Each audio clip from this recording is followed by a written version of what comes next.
Assalamualaikum warahmatullahi wabarakatuh. Perkenalkan, nama saya Karen Kumayas dengan NIK FD2123044. Presentasi makro, mikro, dan desain. Kali ini akan saya mulai dari analisis pemilihan lokasi dan tapak. Konsep makro analisis pemilihan lokasi bertujuan untuk mendapatkan lokasi yang sesuai dengan kriteria atau dasar pertimbangan tentang cagar budaya. Dasar pertimbangannya yaitu berdasarkan Undang-Undang Nomor 26 Tahun 2007 tentang penataan ruang. Lokasi harus sesuai dengan ketentuan tata ruang yang mendukung fungsi sebagai cagar budaya atau museum. Yang kedua, lokasi harus mudah diakses dengan konektivitas transportasi yang baik bagi pengunjung. Yang ketiga, tersedianya infrastruktur seperti listrik, air, telekomunikasi, dan sumber daya alam yang mendukung operasional museum. Yang keempat yaitu lokasi harus mampu mendukung pengembangan ekonomi lokal serta memiliki daya tarik wisata yang signifikan. Menurut Perda Kota Palu, kawasan cagar budaya nomor 2 tahun 2021 tentang RT/RW tahun 2021 sampai 2024, paragraf kelima, kawasan cagar budaya pasal 24, kawasan cagar budaya sebagaimana dimaksud dalam pasal 19 huruf E, seluas lebih kurang 2 hektar di Kecamatan Palu Barat dan Kecamatan Palu Timur. Analisisnya ada dua, yaitu alternatif pertama dan alternatif kedua.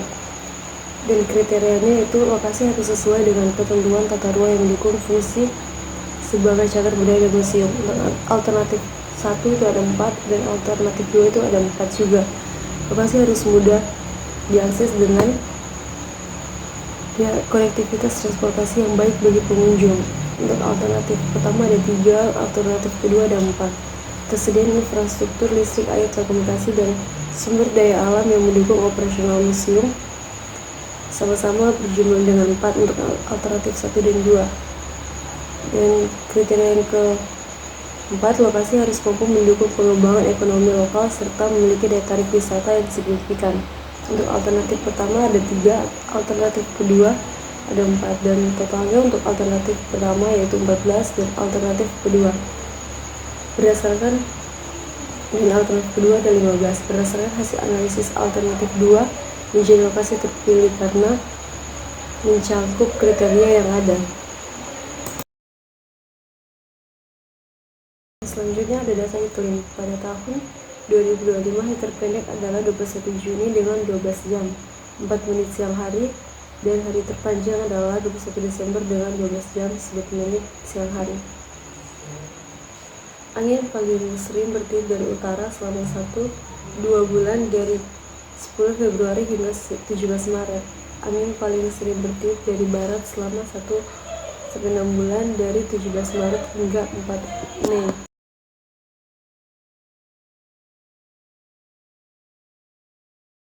Selanjutnya, tapak ini bekas shelter Lere Jalan Peninggalan nomor 41 Lere, Kecamatan Palu Barat, Kota Palu, Sulawesi Tengah. Lokasi tapak pertama merupakan bekas shelter Lere yang dibangun setelah bencana gempa tahun 2018, dan pada tahun 2022 shelter yang ada mulai dibongkar sehingga pada saat ini hanyalah sebuah lahan kosong. Ini adalah kondisi tapak tahun 2019 dan ini kondisi tapak tahun 2024. Selanjutnya masuk pada identifikasi tapak. Identifikasi tapak tentang kebisingan. Yang biru rendah dan yang merah tinggi, sedangkan yang orange sedang. Untuk view-nya yaitu bagian depan tapak yaitu pemandangan dengan jalur 2 Jalan Penegoro. Untuk sebelah kiri yaitu vegetasi, untuk belakang dan samping juga vegetasi dan perumahan warga. Dan sirkulasinya yang A ini adalah Jalan Penegoro, B Jalan Abdul Regi, dan C Jalan Diponegoro Lorong 2, dan D adalah Jalan Selat. Vegetasi ini ada di tapak ini ada bunga biduri, daun tembaga, lidah bertua, dan ketapang kencana. Sekitar tapak, keterangan warna biru ini adalah untuk pejalan kaki. Dan utilitas di sekitar tapak yaitu sebelah yang bagian depan sebelah kiri tapak terdapat gardu listrik, dan sebelah kiri tapak juga terdapat drainase.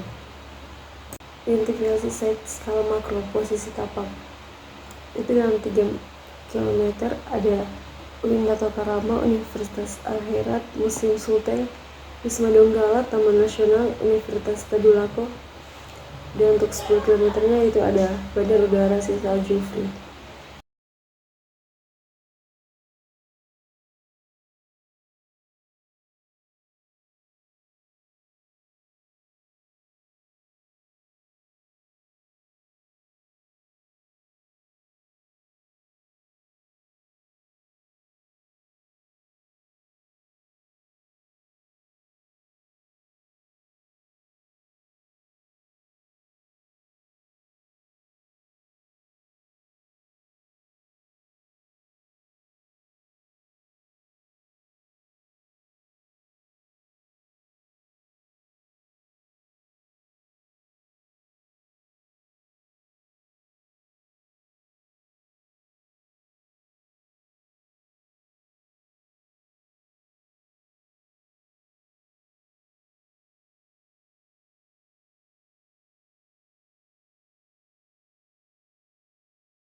Selanjutnya ada zoning.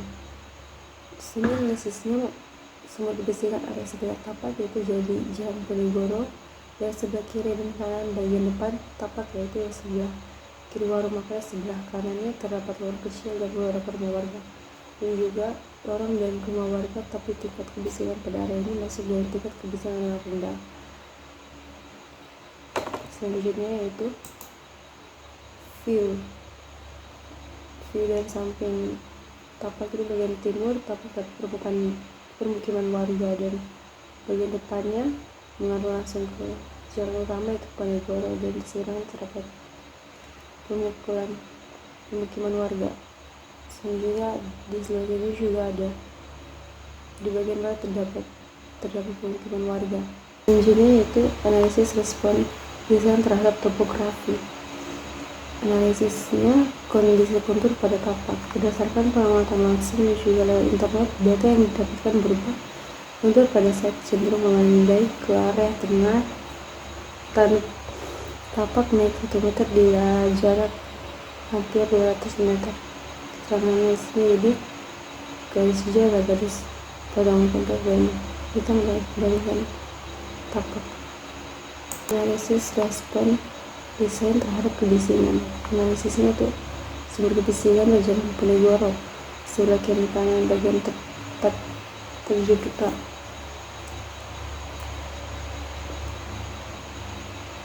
Dan selanjutnya di bagian belakang tidak terdapat jalan visualisasi melewati warung dalam rumah warga, tapi tingkat kebisingan pada area ini masuk dalam tingkat kebisingan yang rendah. Outputnya dari hasil analisis kebisingan, kita dapat menentukan posisi bangunan yang akan dibangun. Bangunan dapat kita letakkan di area sedikit jauh dari sumber kebisingan yang tertingkat tinggi. Untuk meredam kebisingan dapat juga menggunakan vegetasi dan rental yang mampu untuk mengatur dan ruang untuk meletakkan ruang-ruang yang sensitif pada kebisingan. Tapi selanjutnya, untuk meredam kebisingan dapat juga menggunakan vegetasi dan material yang mampu untuk mengurangi kebisingan. Selain itu, untuk mengurangi kebisingan, kita bisa juga mengatur zoning ruang untuk meletakkan ruangan-ruangan yang sensitif pada kebisingan. Dan kaca luminasi atau kaca penilaian kebisingan dari luar musim karpet atau lantai ini berreaksi mengenai suara langkah kaki terutama di langkah barisan besar. Terus selanjutnya dari pojok merah bersama vegetasi berjenis sebagai peneliti dan estetika. Juga konsep makro analisis pengondisian tapak pembangunan. Analisisnya suhu rata-rata kota Palu menurut buku Kota Palu dalam data adalah 28,1 Celsius dan maksimal 38,1 Celsius, dan tingkat kelembapan rata-rata Kota Palu 76,2% dan maksimal 100%. Angin paling sering bertiup dari utara selama 1-2 bulan dan sering bertiup dari barat selama 1 bulan, dan rata-rata kecepatan angin di Kota Palu adalah 40 jam. Jadi ada konsep utilitas. Sistem utilitas ini dari air bersih sebanyak kotor, ada pompa dan server pompa rafting unit. Sebelumnya adalah sistem jaringan listrik. Background gardu ke trafo listrik KTS ke panel kontrol utama dan ke mesin jaringan, bisa juga ke panel kontrol. Selanjutnya yaitu konsep mikro, pelaku aktivitas dan ruang. Tujuannya, konsep ini bertujuan untuk merancang ruang yang sesuai dengan kebutuhan perilaku dan interaksi para pengguna di dalamnya, untuk mendukung, memfasilitasi, dan bahkan meningkatkan cara pengguna berinteraksi dengan lingkungan fisik serta dengan orang lain di sekitarnya. Untuk dasar pertimbangan yaitu aktivitas pengguna museum, kebutuhan ruang pengguna museum. Untuk aktivitas pengunjung yaitu dagang, parkir kendaraan, masuk museum, membeli tiket atau registrasi, melihat koleksi museum, mengikuti kegiatan seminar, workshop atau pertunjukan, berinteraksi dengan pengunjung atau staf, menggunakan aplikasi atau perangkat virtual reality selesai melihat koleksi, istirahat, buang air kecil besar, ibadah atau sholat dan pulang. Untuk kebutuhan ruangnya yaitu parkiran, lobi, ruang registrasi dan informasi, ruang utama koleksi museum, ruang workshop, toilet, ruang ibadah atau musola.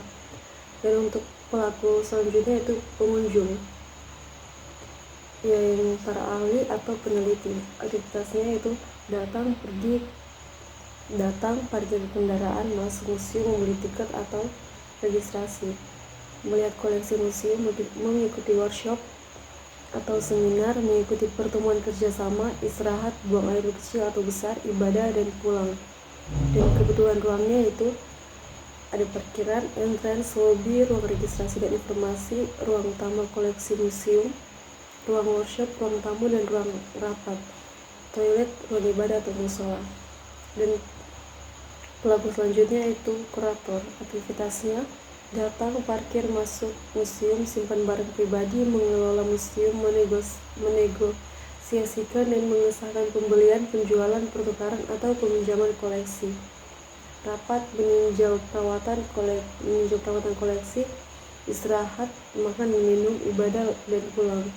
Untuk kebutuhan ruangnya yaitu parkiran, lobi, ruang kerja, ruang tamu, ruang utama koleksi pameran, ruang penyimpanan koleksi museum, ruang rapat, ruang istirahat, pantry, ruang perawatan, ruang ibadah, dan musola. Selanjutnya ada kepala museum. Aktivitasnya datang, pergi, masuk museum, bekerja, bertemu tamu, rapat, istirahat, buang air besar kecil, ibadah, dan pulang. Kebutuhan ruangnya yaitu parkiran, lobi, ruang kepala museum, ruang tamu, ruang rapat, ruang istirahat, toilet, ruang ibadah, atau musola. Selanjutnya adalah petugas keamanan. Petugas keamanan datang, parkir, simpan barang pribadi, mengecek dan mengelola CCTV, menjaga gerbang museum, membantu dan berinteraksi dengan pengunjung, mengecek keadaan sekitar museum. Dan kebutuhan ruangnya yaitu parkiran, ruang petugas keamanan, ruang CCTV, halaman depan hingga belakang museum, ruang istirahat, toilet, ruang ibadah, atau musola. Selanjutnya adalah staf museum. Mereka datang, pergi, parkir kendaraan, masuk museum, menyimpan barang pribadi, mengelola museum, melayani tamu, rapat, istirahat, ibadah, kembali bekerja, selesai bekerja, pulang. Kebutuhan ruangnya yaitu parkiran, lobi, ruang kerja, administrasi, ruang tamu, ruang rapat, ruang penyimpanan koleksi museum, ruang istirahat, ruang perawatan, ruang ibadah, atau musola. Dan selanjutnya ada cleaning service. Aktivitasnya yaitu datang, parkir, masuk museum, mengambil peralatan kebersihan, bekerja, istirahat, dan ibadah. Kebutuhan ruangnya yaitu parkiran, lobi, ruang cleaning service, dan toilet. Konsep mikro kedua yaitu hubungan ruang. Tujuannya mengetahui tingkat kepentingan suatu ruangan dengan ruang lainnya. Dasar pertimbangannya yaitu aktivitas pengguna museum, dan fungsi ruangan. Untuk lobi dan ruang registrasi dan informasi itu sangat erat. Lobi dengan ruang utama pameran juga sangat erat. Ruang lobi dan ruang workshop hanya erat. Toilet juga erat. Ruang tamu kurang erat. Ruang administrasi kurang erat. Ruang kepala museum kurang erat. Ruang kurator kurang erat. Ruang koleksi museum dengan lobi kurang erat. Dengan ruang CCTV kurang erat. Ruang istirahat juga kurang erat. Ruang perawatan, toilet pegawai, ruang cleaning service, ruang rapat, dan itu semua dengan lobi itu kurang erat. Lobi dengan ruang penitipan barang erat. Lobi dengan ruang multimedia kurang erat. Dengan ruang arsip, ruang pantry juga kurang erat. Lobi dengan ruang penyimpanan kursi dan meja itu erat. Dengan lobi dengan ruang edukasi juga erat. Ruang registrasi dan informasi dengan ruang utama pameran itu sangat erat. Selanjutnya itu persiapan ruangan lobi, pencahayaan alaminya dan buatan, dan pengawalannya juga buatan. Ruang registrasi dan informasi, pencahayaannya alami dan buatan. Untuk ruang utama pameran, pencahayaannya buatan dan pengawalannya juga buatan. Itu ruang workshop, pencahayaannya alami buatan, pengawalannya alami buatan juga, dan kebisingannya sedang. Jadi untuk toilet, pencahayaannya alami. Untuk ruang tamu, pencahayaannya alami buatan, pengawalannya alami dan buatan juga. Untuk ruang administrasi, pencahayaannya alami dan buatan, dan pengawalannya juga alami dan buatan. Untuk ruang kepala museum, pencahayaannya dan pengawalannya alami dan buatan. Kurator juga, ruang koleksi museum juga, pencahayaan dan pengawalannya alami dan buatan. Untuk kebisingannya itu masih dalam tingkat sedang. Untuk ruang CCTV, pencahayaannya dan penghawalannya alami dan buatan. Untuk ruang istirahat juga, pencahayaan dan pengawalannya alami dan buatan. Untuk ruang perawatan, pencahayaannya dan Penghawanya juga alami dan buatan. Untuk toilet pegawai juga sama. Untuk ruang cleaning service juga, dan ruang rapat serta pantry, ruang arsip, ruang multimedia, dan ruang penyimpanan kursi dan meja juga pencahayaan dan penghawanya yaitu alami dan buatan. Selanjutnya konsep mikroorganisasi ruang. Untuk lobby publik, ruang utama museum publik, ruang workshop seni publik, ruang tamu publik, ruang rapat seni publik, ruang koleksi museum privat, ruang administrasi privat, ruang kurator privat, ruang istirahat seni privat. Ini konsep mikro besaran ruang untuk museum. Yang pertama, ruangan lobi, ruang pameran, ruang koleksi museum, ruang perawatan, ruang workshop, ruang kepala museum, ruang kurator, ruang administrasi, ruang rapat, dan ruang tamu. Dan untuk konsep mikro besaran ruang kedua, ada ruangan cleaning service, ruang CCTV, toilet pegawai, ruang istirahat, ruang penyimpanan barang, ruang multimedia, ruang arsip, ruang pantry, ruang penyimpanan kursi dan meja, ruang edukasi, hingga ada parkiran yang mencakup truk barang, bus, mobil, dan motor. Selanjutnya, konsep struktur upper struktur. Tujuannya untuk mengetahui jenis substruktur dan upper struktur yang tepat, dan hasil pertimbangannya yaitu jenis tanah, kekuatan, dan ekonomis. Untuk analisisnya ada 3, yaitu fondasi footplat. Untuk fondasi footplat, biayanya yang terjangkau, distribusi yang merata, kemampuan mendukung beban berat, dan fleksibilitas dalam desain bangunan. Kekurangannya itu biar cocok untuk tanah yang lunak, mengalami sedikit penyusutan seiring waktu, yang cocok untuk bangunan besar. Yang kedua itu fondasi tiang panjang. Umur fondasi tiang panjang lebih panjang. Fondasi tiang panjang mengurangi galian tanah. Fondasi tiang panjang mampu memadatkan betul tanah. Kekurangannya yaitu harga fondasi tiang panjang lebih mahal, proses desain dan pemasangan yang rumit, serta potensi dampak lingkungan. Dan yang ketiga itu fondasi bor pile. Umur fondasi tiang panjang lebih panjang. Fondasi tiang panjang mengurangi galian tanah. Fondasi tiang panjang mampu memadatkan material tanah dan hemat biaya. Untuk kekurangannya itu betul-betul sulit dikontrol dan waktu pembangunan yang lebih lama. Dan untuk di upper struktur atap yang diterapkan yaitu struktur atap membran. Struktur atap membran mudah untuk dibentuk dan memiliki nilai estetika sendiri. Struktur membran adalah struktur spesial yang terbuat dari membran yang dipecahkan. Penggunaan membran secara struktural dapat dibagi menjadi struktur pneumatik, struktur membran tarik, dan kubah kabel. Dan output dari konsep struktur ini yaitu outputnya itu menggunakan fondasi bor pile. Selanjutnya konsep utilitas. Tujuannya mengetahui penggunaan sistem utilitas yang mendukung fungsi bangunan, dan hasil pertimbangannya yaitu dapat menunjang utilitas pengguna bangunan. Utilitas air kotor pada bangunan, ke kloset, dan ke septic tank.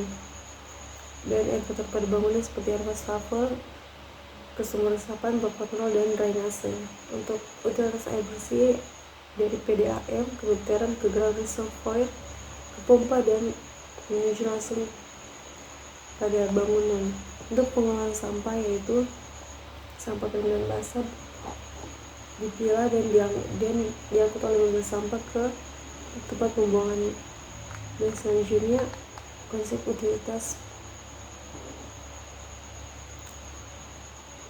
dari PLN ke gardu, trafo, dan trafo ke genset, dan KTS ke panel kontrol utama, ke panel kontrol cabang dan penerangan. Sedangkan panel kontrol utama dari kejaringan dari mesin. Itu konsep bentuk. Bentuk pertama, bentuk persegi panjang menimbulkan efisiensi dan keteraturan. Bentuk kedua, bentuk lingkaran mengembangkan pusat perhatian. Yang ketiga, dari lingkaran utuh dibagi menjadi 2, dan jadi setengah lingkaran menimbulkan keterbukaan dan kestabilan. Selanjutnya, persegi panjang dan setengah lingkaran ini digabungkan. Itu bentuk dari persegi panjang setengah lingkaran yang digabungkan menjadi satu. Untuk desain yang pertama yaitu side plan. Side plan berada Jalan Ponegoro, dan untuk akses masuknya itu hanya satu untuk akses masuk dan keluarnya. itu dari awal Jalan Penigoro. Itu untuk masuknya sebelah kiri dan keluarnya sebelah kanan. Brooklyn, dan ini adalah Dena di lantai 1 dan hanya lantai 1 saja, dan untuk garis ukurannya itu tidak terbaca di sini. Dan Dena ini sudah berubah dari asistensi sebelumnya. Ada tampak depan. Nah, bagian depan bangunan ini dindingnya itu sebagian menggunakan roster. Ini adalah tampak samping kiri dan ini tampak sebelah kanan. Ini adalah potongan AA nya. Struktur atapnya ini bagian atasnya menggunakan sekian spesimen BBB nya. Ini rencana pondasi, detail pondasi dan kolom. Untuk pondasi sendiri menggunakan vertikal, dan untuk kolomnya itu berukuran 50x50. Ini adalah rencana balok, detail dari baloknya berukuran 25x50 dengan rencana atap. Dan dengan rencana atap, dan ini untuk potongan A dan BB. Untuk potongan A nya ini, dan ini adalah potongan BB nya. Selanjutnya ini adalah detail pintu jendela, dan ini detail jendela. Dan selanjutnya ada dinar. Setelah adalah septic, bika bak kontrol,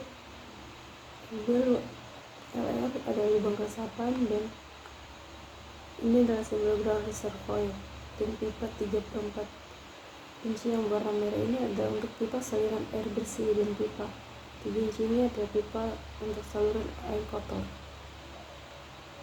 Dan ini untuk air kotornya juga mengalir ke septic tank, dan yang lainnya ke lubang resapan, bak kontrol, dan lubang resapan ini langsung ke saluran kota, pembuangan saluran kota. Dan selanjutnya ada dengan rencana instalasi listrik. Tim menggunakan lampu high bay, lampu gantung yang tinggi itu, dan downlight, dan lampu sorot untuk di ruang pameran, dan panel light serta saklar tunggal, saklar ganda, dan stop kontak. Selanjutnya ada sistem jaringan CCTV. Tidak semua sudut dalam bangunan ini diberikan CCTV, dan hanya untuk ruangan-ruangan yang dirasa perlu untuk ekstra keamanannya saja yang diletakkan CCTV di dalamnya. Sekian dan terima kasih.